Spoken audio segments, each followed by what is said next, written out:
Welcome all to சரிதா சமையல். இன்றைக்கி நம்ம சமையலில் ரொம்பவே சிம்பிளாக இட்லி சாம்பார் வைக்க போகிறோம்.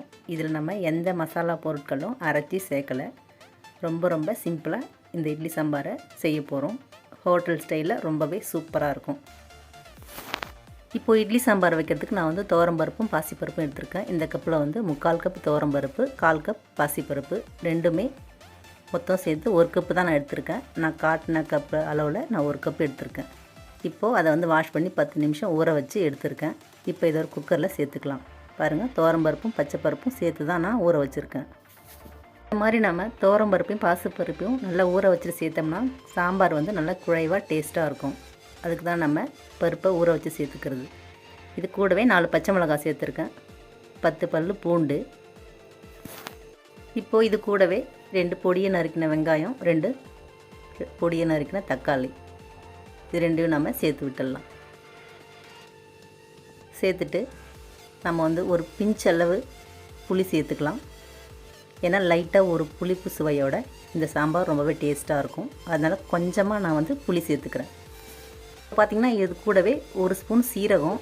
இந்த சீரகம் சாம்பாருக்கு நல்ல ஒரு வாசனையும் டேஸ்ட்டும் கொடுக்கும். இந்த சீரகம் தான் இந்த சாம்பாருக்கே அவ்வளோ டேஸ்ட்டாக இருக்கும். அதனால் மறக்காமல் சீரகம் சேர்த்துக்கணும். கூடவே 1/4 ஸ்பூன் மஞ்சள் தூள். இது கூடவே 1 ஸ்பூன் மல்லித்தூள். இப்போது இதுக்கு தேவையான உப்பு சேர்த்துக்கலாம். அதுக்கு முன்னாடி கொஞ்சமாக பெருங்காயத்தூள் சேர்த்துடலாம். இப்போது உப்பு சேர்த்துக்கலாம். சேர்த்துட்டு இந்த பருப்பு முழுகிற அளவுக்கு தண்ணி வச்சிடலாம். அவ்வளோதான். இப்போது இதை ஒரு வாட்டி கலந்து விட்டுடலாம். நல்லா இதை ஒரு வாட்டி கலந்து விட்டு குக்கர் மூடி போட்டு ஒரு 4 விசில் விட்டுடலாம். ஏன்னா 4 விசில் விட்டோம்னா நல்லா குழஞ்சி நல்லா வெந்து வரும். அதனால் 4 விசில் வச்சுக்கலாம். இப்போ பார்த்திங்கன்னா குக்கர் 4 விசில் விட்டு எடுத்தாச்சு. பருப்பு நல்லா வெந்துருச்சு. இப்போ இதை நம்ம வடிகட்டிட்டு ஒரு மண் சட்டியில் போட்டு கூட கடைஞ்சிக்கலாம். அப்படி இல்லைன்னா நல்லா கொஞ்சம் ஆற வச்சுட்டு மிக்ஸி ஜாரில் லைட்டாக ஒரு சுற்று விட்டு எடுத்துடலாம். நான் இப்போ மண் சட்டியில் தான் சேர்த்து கடைஞ்சிக்க போகிறேன். பாருங்கள், நல்லா தண்ணியெலாம் வடிச்சிட்டு நல்லா மண் சட்டியில் போட்டு கடைஞ்சாச்சு. இப்போ பார்த்திங்கன்னா நான் வடிகட்டின தண்ணியும் இதிலே சேர்த்துக்கிறேன். சாம்பாரை நம்ம தாளித்து விட்டுட்டு நமக்கு எந்த அளவுக்கு திக்னஸ் தேவையோ அந்த அளவுக்கு தண்ணி சேர்த்துக்கலாம். இப்போ பார்த்திங்கன்னா சாம்பார் நம்ம தாளித்து விடுறதுக்கு ஒரு கடாயை நான் அடுப்பில் வச்சிடுறேன். கடாய் நல்லா காஞ்சதும் 2 ஸ்பூன் எண்ணெய் சேர்த்துக்கலாம். எண்ணெய் நல்லா காஞ்சதுமே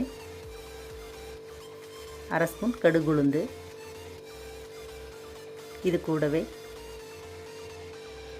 1/2 ஸ்பூன் சீரகம் சேர்த்துருக்கேன். நான் பருப்புலாம் வேக வைக்கும் போதும் 1 ஸ்பூன் சேர்த்துருக்கேன். இப்போது தாளிப்புக்கு 1/2 ஸ்பூன் சீரகம் சேர்த்துருக்கேன். 2 காஞ்ச மிளகாய் 2ஆக கிள்ளி சேர்த்துக்கிறேன். கூடவே 2 கொத்து கறிவேப்பிலை சேர்த்துக்கலாம். கறிவேப்பிலை நல்லா பொரிஞ்சதும் நம்ம கடைஞ்சி எடுத்த பருப்பை இதில் சேர்த்துடலாம். அவ்வளோதான். இப்போது இந்த மண் சட்டியை கழுவி நமக்கு எந்த அளவுக்கு சாம்பார் திக்னஸ் தேவையோ அந்த அளவுக்கு சேர்த்துக்கலாம். பார்த்திங்கன்னா இது ஒரு வாட்டி நல்லா கலந்து விட்டுருவோம். பாருங்கள், சாம்பார் எனக்கு இந்த அளவுக்கு திக்னஸ் இருந்தால் போதும். இன்னும் கொஞ்சம் தண்ணி உங்களுக்கு தேவைன்னா தண்ணியாக இருக்கணும்னு நினச்சிங்கன்னா இதில் இன்னும் கொஞ்சம் தண்ணி சேர்த்துக்கலாம். சேர்த்துட்டு ஒரு 2 நிமிஷம் கொதிக்க விட்டுடலாம். அவ்வளோதான். சாம்பார் பார்த்திங்கன்னா ஒரு 2 நிமிஷம் கொதிச்சிடுச்சு. இப்போது கடைசியாக நல்லா ஒரு கைப்பிடி அளவு மல்லித்தழையை பொடியை கட் பண்ணி சேர்த்துடலாம். சேர்த்துட்டு அடுப்பை ஆஃப் பண்ணிக்கலாம். அவ்வளோதாங்க. ரொம்ப சிம்பிளாக ரொம்பவும் டேஸ்ட்டாக நம்ம இந்த இட்லி சாம்பாரை செஞ்சு முடிச்சிடலாம். பாருங்கள், பார்க்கவே ரொம்ப கலர்ஃபுல்லாக இருக்குது.